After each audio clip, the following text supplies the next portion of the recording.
தினம் 4ஆம் தேதி காலை அர்ச்சுன ராமநாதன் எம்பி குற்ற தடுப்பு புலனாய்வு துறையினரிடம் ஒரு விசாரணைக்கு முகம் கொடுக்கறதுக்காக போறதாக சொல்லி போறார்.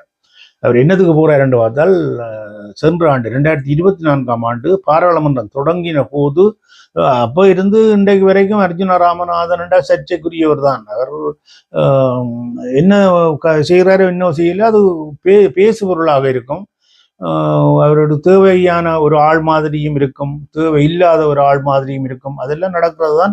அவர் வந்ததுக்கு பிறகு அரசியல் வேறு ஒரு பரிமாணத்தை எட்டி இருக்கிறது என்றதை நாங்கள் எல்லாரும் ஏற்றுக்கொள்ளணும். ஒரு கேள்வி கேட்கிறதா இருக்கட்டும், எந்த இடத்துலையாவது ஒரு கிண்டி விடுற வேலையை என்றாலும் செய்கிறது அது நிச்சயமாக தேவை. ஒரே டியூன்ல போய் கொண்டிருக்காமலுக்கு மாறி மாறி போறது நல்லது.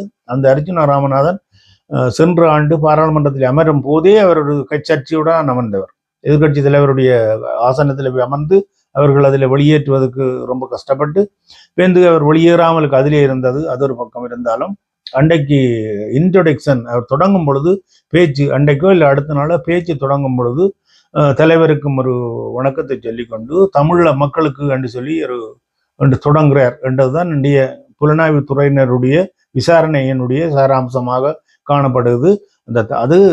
அதனுடைய விளக்கம் கேட்கறதுக்காகத்தான் சிஐடியினர் ஒரு கடிதத்தை அனுப்பியிருந்ததாகவும், அது தமிழாக்கம் கேட்டதாகவும், அது ஆங்கிலத்திலோ சிங்களத்திலே அனுப்பியிருக்கணும் பொருளாக்கு அதனுடைய தமிழாக்கம் தனக்கு தெரிஞ்சொல்லி கேட்டதாகவும் வேந்து பாராளுமன்றத்துக்கு சிஐடியினர் தமிழாக்கத்திலே ஒரு கடிதத்தை அனுப்பினதாகவும், அந்த கடிதத்தினுடைய நிமித்தம் இன்றைக்கு போய் விசாரணை முகம் கொடுத்து அதற்கான பதிலை அளித்து போட்டு வர்றதுக்காக போயிருக்கிறார்.